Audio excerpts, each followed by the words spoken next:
Hello everybody, welcome to this video on Neoplastic GI IHCs, a primer.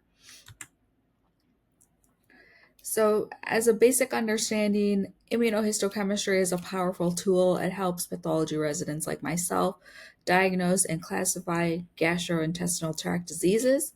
It's a test that allows us to identify specific proteins or antigens within tissue samples.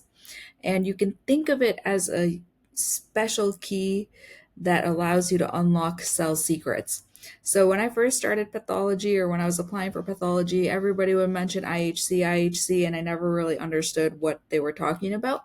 So I hope that this presentation helps illuminate in further detail what it entails. So essentially what we do is we have a piece of tissue and it is like kind of like a normal like ELISA type of laboratory test if you want to have a parallel to understand this. So essentially you incubate the tissue with a primary antibody. Um, and then after you incubate, the unbound primary antibody is washed away and then a second antibody is applied. And then there's basically a visualization step as well. So the secondary antibody is usually conjugated to a detectable label, and that can be an enzyme such as horseradish peroxidase or alkaline phosphatase, or it could be attached to a fluorophore, which emit light when excited by a specific wavelength. And then this is a little diagram that I took off of Google to demonstrate how the immunostaining process works. So again, we have our initial tissue slide here, and then what we'll do is we'll place the primary antibody in and then the secondary antibody in, and then there's going to be a label, so horseradish peroxidase enzyme in this case, and then there's going to be the horseradish peroxidase substrate, and then the substrate is going to undergo the reaction, and then that's going to result in detectable light. So then that's how you have this visualization present on the slide, which you can see at 1x. Usually there's some staining, and then we look at it under the microscope to get more precise understanding of what the stain is showing. So again, to recap that, we have tissue preparation, prepare the tissue sample by fixing, embedding, and slicing it into thin sections. And then you have the antibody application. So we apply the antibodies specific to the protein we're interested in, and then these antibodies bind to the target protein. Visualization, we use a specific enzyme or fluorescent tag that produces a color or a light signal to visualize the antibody protein complex. And then for analysis, you look at the tissue under the microscope to see whether or not the color or light is located, which is going to indicate the presence of the target protein. So IHC is very crucial in diagnosing and managing a lot of different GI conditions. It's important in tumor diagnosis. It can help differentiate between different types of tumors, determining the origin of a malignancy, if it's primary versus metastatic, and it can also assess tumor aggressiveness.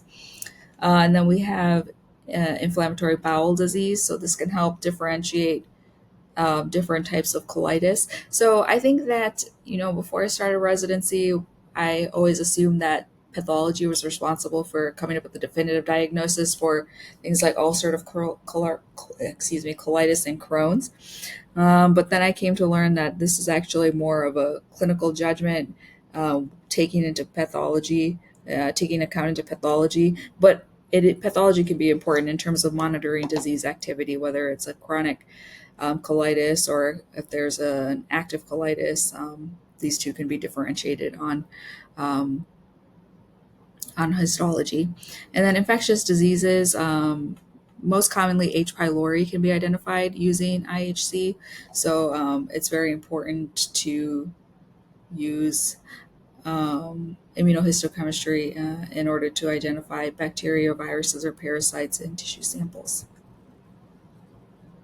Okay, so in terms of neoplastic GI pathology, the common IHC markers to be aware of are CK7 and CK12 or 20, and these are used to differentiate between different types of adenocarcinoma. CDX2 is a marker for intestinal differentiation. CEA is commonly expressed in colorectal adenocarcinoma. HER2 is very important in predicting response to targeted therapy in gastric cancer as well as esophageal cancer. And then Ki67 measures tumor proliferation. So if we look at a case example, we can think about a patient who presents with abdominal pain and weight loss, and then a biopsy is taken from a suspicious mass in the colon. IHC, or sorry, the initial H&E stain shows a malignant tumor, and then to further characterize the tumor, you can perform IHC. So the tumor cells were positive for CK20 and positive for CDX2, and then that's going to suggest a colorectal adenocarcinoma. I picked up some images from Path Outlines so you can see kind of the nice colorectal mucosa staining with CK20, and then you can see a staining as well with CDX2 here. So by understanding the principles of IHC and common markers used, you can appreciate its significance in patient care. Thank you so much for watching. Please like, comment, subscribe, share for more informative videos on GI pathology and pathology in general. I hope this helps. Let me know if you have any questions, and have a great day. Bye.